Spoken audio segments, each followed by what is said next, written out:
پھر حضرت عمر نے فرمایا and when I knew that the Prophet was angry with some of his wives, I came to them and said, either you stop what you are doing or Allah will endow his messenger with better women than you are. تو بولے مجھے پتا چلا کہ رسول اللہ صلی اللہ علیہ وسلم اپنی بیویوں سے کسی وجہ سے غصے میں ناراض ہیں، تو میں آیا ان کے پاس اور ان سے کہا کہ یا تو تم اپنا جو بھی کر رہی ہو اس کو روک دو، اور یا تو پھر ایسا نہ ہو کہ اللہ اپنے رسول کے لیے تم سے اچھی بیویاں لائے. I advised one of his wives and she said to me, اور میں نے ان کی جو بھی بیوی تھی ان کو رضی اللہ عنہ میں نے ان کو نصیحت کی، تو انہوں نے مجھ سے کہا او عمر does the messenger of Allah not know how to advise his wives so that you have to do the job instead of him.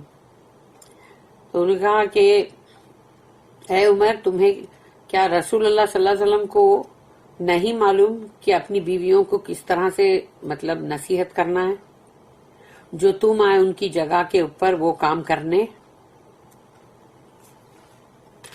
Allah then revealed، تو اللہ نے یہ آیت نازل کیا سورہ نمبر 66 سورہ تحریم ہے، سورہ نمبر 66 سورہ تحریم آیت number 5.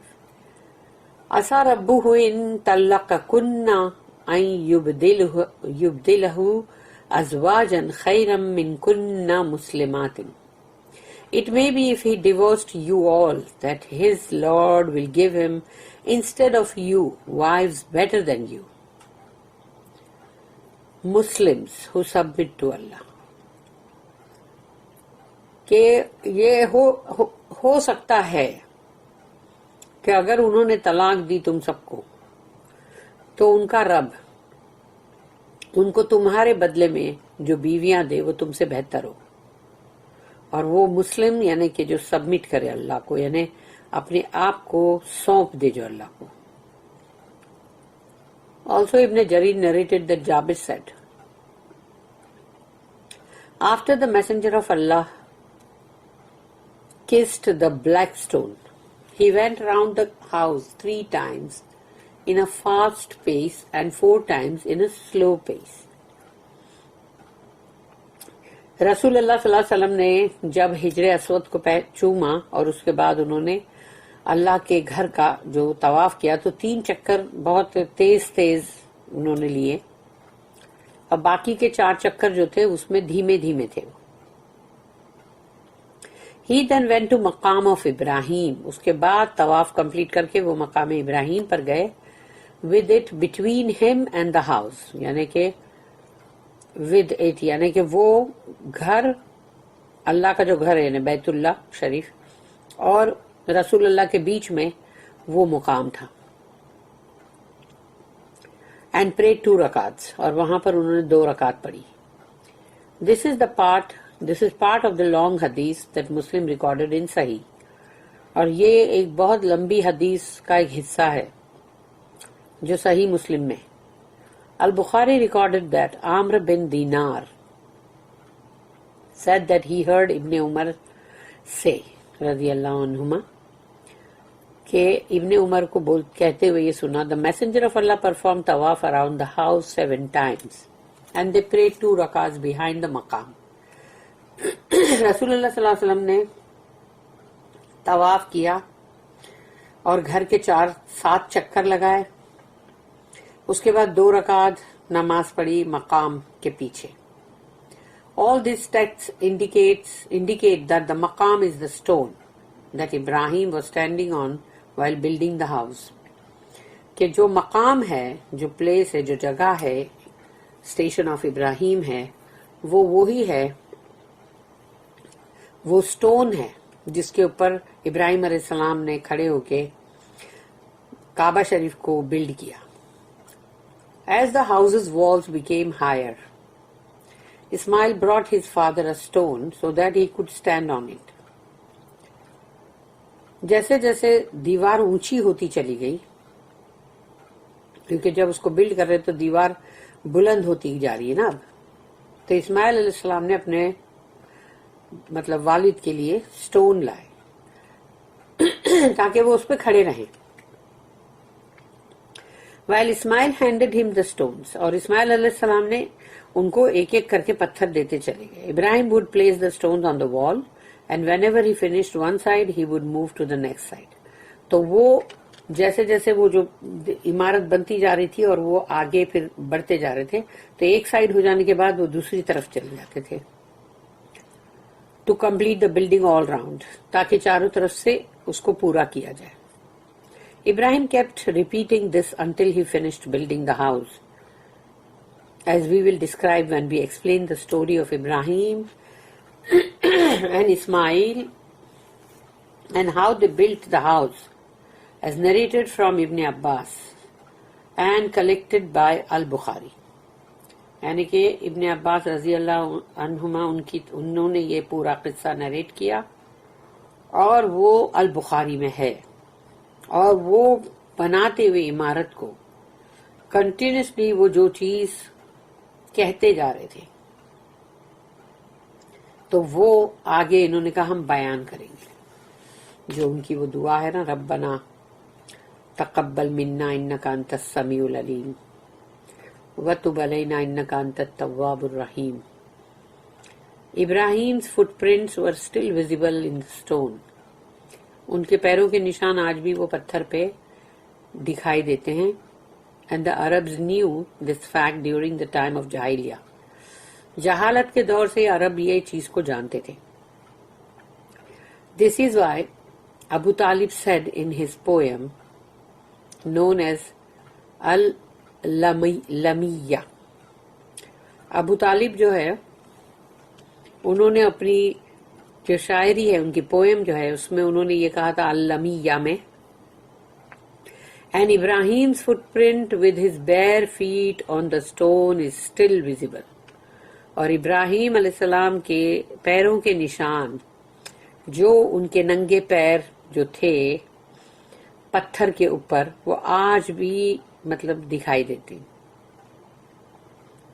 The Muslims also saw Ibrahim's footprints on the stone, as Anas bin Malik said. اور مسلمانوں نے بھی ابراہیم علیہ السلام کے وہ پیروں کے نشان پتھر پہ دیکھے, جیسے کہ انس بن مالک نے کہا, I saw the maqam with the print of Ibrahim's toes and feet still visible in it. میں نے مقام کو دیکھا, یعنی وہ پتھر کو, اس پہ ابراہیم علیہ السلام کے جو پیروں کی انگلیاں, پورا پیر جو ہے اس کے نشان آج بھی موجود ہیں. But the footprints dissipated because of the people rubbing the stone with their hands. لیکن فٹ پرنٹ جو ہے پوری, یعنی کہ وہ پورا کے پورا نشان جو ہے وہ تھوڑا تھوڑا کر کے, جیسے وہ بہت لوگ آ کے ہاتھ اس پہ پھراتے ہیں تو وہ گھس گھس کے وہ تھوڑا سا کم ہو گیا. Earlier the maqam was placed close to the Kaaba's wall. کعبہ کی دیوار کے قریب رکھا گیا تھا پہلے یہی مقام, یہ پتھر. In the present time the maqam is placed next to Al-Hijr on the right side of those entering through the door. یعنی الحجر کی رائٹ سائڈ جو ہے, on the right side of those entering through the door. تو یعنی اس کے دروازے سے جو انٹر ہوتے اس کی رائٹ سائڈ میں وہ جو ڈور جو ہے, یعنی کعبہ شریف کا جو ڈور ہے. When Ibrahim alayhi salam finished building the house, he placed the stone next to the wall of Al-Kaaba. تو انہوں نے وہ پتھر کو, جب وہ عمارت پوری ہو گئی تو انہوں نے اس پتھر کو کعبہ کی مطلب دیوار کی پاس رکھ دیا. اور when the house was finished being built, Ibrahim just left the stone where it was last standing. اور یا پھر یہ ہے کہ ابراہیم علیہ السلام جہاں کھڑے تھے آخری بار وہاں پر وہ پتھر وہیں چھوڑ دیا, اور جب ان کا وہ مطلب بنانے کا پورا کام ختم ہو گیا اور وہ چلے گئے. And he was commanded to pray next to the stone when he finished the tawaf. Circumambulating یعنی کہ طواف یعنی چکر جو ہے کعبہ کا. تو ان کو حکم ہوا کہ اب یہاں پر اس پتھر کے بازو میں نماز پڑھ لو طواف کے بعد. It is understandable that the maqam of Ibrahim would stand where the building of the house ended. تو یعنی جب وہ پوری عمارت کا جو بننا تھا وہ جہاں ختم ہو رہا تھا وہیں پر وہ پتھر تھا. The leader of the faithful یعنی امیر المومنین عمر بن الخطاب رضی اللہ عنہ, one of the 4 rightly guided Khalifs whom we were commanded to emulate, moved the stone away from the Kaaba's wall during his reign. تو جب ان کا خلیفت کی دور جو تھی یعنی ان کا جو دور تھا عمر بن الخطاب رضی اللہ عنہ کا, تو وہ خلفائے راشدین جو 4 خلفائے راشدین ہیں, رائٹلی 4 رائٹلی گائیڈڈ خلیفs, ان میں سے ہیں وہ, اور انہی کا ہم کو مطلب ماننا بھی حکم. تو انہوں نے وہ پتھر کو وہاں سے ہٹایا اور اس کو کعبہ سے تھوڑا سا دور مطلب اس کو کیا, away from the Kaaba's wall.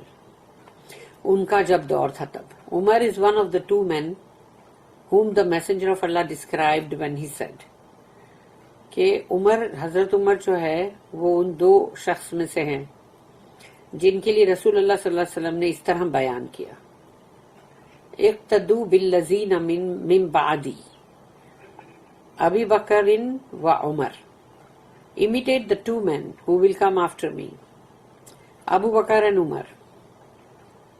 میرے بعد جو 2 شخص جو بھی یہ 2 شخص جو ہوں گے ان کو تم مطلب فالو کرو, امیٹیٹ کرو.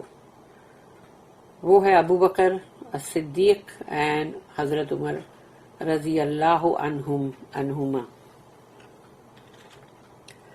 Umar was also the person whom the Quran agreed with regarding praying next to Maqam of Ibrahim.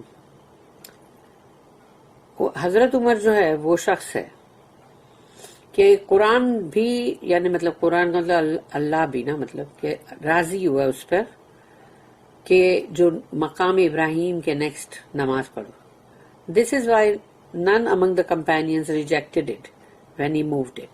تو جب انہوں نے اس پتھر کو ہٹایا وال سے تھوڑا دور تو کسی بھی صحابہ کرام نے کسی نے بھی آبجیکشن نہیں اٹھایا. عبد الرزاق reported from Ibn Jurayj from Atta, Umar bin al-Khattab moved the maqam back. کہ حضرت عمر نے مقام کو واپس موو کیا ہے. اور پھر عبد الرزاق narrated that Mujahid said that Umar was the first person who moved the maqam back to where it is now standing. جہاں پر آج وہ پتھر ہے مقام ابراہیم تو وہ حضرت عمر فرسٹ شخص سے پہلے شخص جنہوں نے اس کو ہٹایا.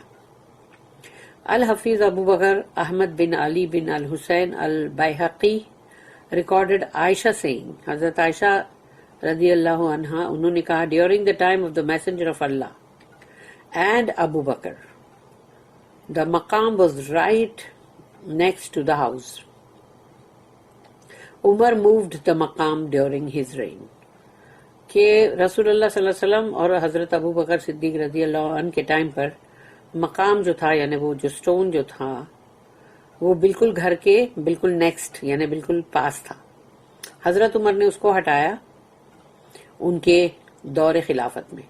This hadith has an authentic chain of narration. اور یہ بالکل صحیح حدیث ہے. The command to purify the house اور گھر کو پاک صاف کرنے کا حکم. اللہ says وَأَحِدْنَا إِلَىٰ إِبْرَاهِيمَ وَإِسْمَاعِيلَ أَن طَهِّرَ بَيْتِيَ لِلطَّائِفِينَ وَالْعَاكِفِينَ وَالرُّكَّعِ السُّجُودِ. And we commanded Ibrahim and Ismail alayhi salatu wasalam that they should purify my house, the Kaaba at Makkah, for those who are circumambulating it or staying یعنی اعتکاف کر رہے ہیں جو, اور bowing or prostrating themselves in there in prayer. تو اللہ کہتا ہے کہ ہم نے حکم کیا ابراہیم اور اسماعیل علیہ الصلوۃ والسلام کو کہ پاک کرو میرے گھر کو جو کعبہ مکہ میں, تاکہ طواف کرنے والوں کے لیے, اعتکاف کرنے والوں کے لیے, رکوع کرنے والوں کے لیے اور سجدہ کرنے والوں کے لیے. الحسن البصری said that وَأَحِدْنَا إِلَىٰ إِبْرَاهِيمَ وَإِسْمَاعِيلَ and we gave our عہد یعنی command to ابراہیم and اسماعیل. اس کا مطلب ہے کہ ہم نے عہد لیا مطلب ان سے, تو اس کا مطلب ہے اللہ ordered them اللہ نے ان کو حکم کیا. Allah ordered them to purify it from all filth and impurities of which none should ever touch it. اللہ نے حکم کیا ان کو کہ اس کو پاک کرو ہر گندگی سے، ہر نجاست سے، ہر بری چیز سے، جس کو کہ کبھی بھی کوئی چھوئے نہ. Also Ibn Jurayj said, I said to Atta, what is Allah's ahad? اللہ کا عہد کیا ہے؟ He said his command. اللہ کا حکم. اللہ نے جو عہد لیا وہ اللہ کا حکم ہے. Also Said bin Jubair said that Ibn Abbas commented on the ayah, اور اس آیت کے اوپر ابن عباس نے جو کامنٹ کیا وہ یہ ہے کہ پیوریفائڈ فرام دا آئیڈلس، یعنی بتوں سے اس کو پاک رکھنا. Further Mujahid and Saeed bin Jubair said, ان طہر بیتی للطائفین، کہ purify my house for those who are circumambulating it, یعنی طواف کرنے والے جو میرے گھر کا طواف کر رہے ہیں اس کے لیے پاک کرو. اس کا مطلب ہے means from the idol, sexual activity, false witness and sins of all kinds, بتوں سے اور سیکشل ایکٹیویٹیز جو مطلب نجاست ہے وہ بھی، اور فالس وٹنس جھوٹی گواہیاں، اور جو بھی ہر طرح کے گناہ سے. اللہ سیڈ للطائفین، اور طواف کرنے والوں کے لیے.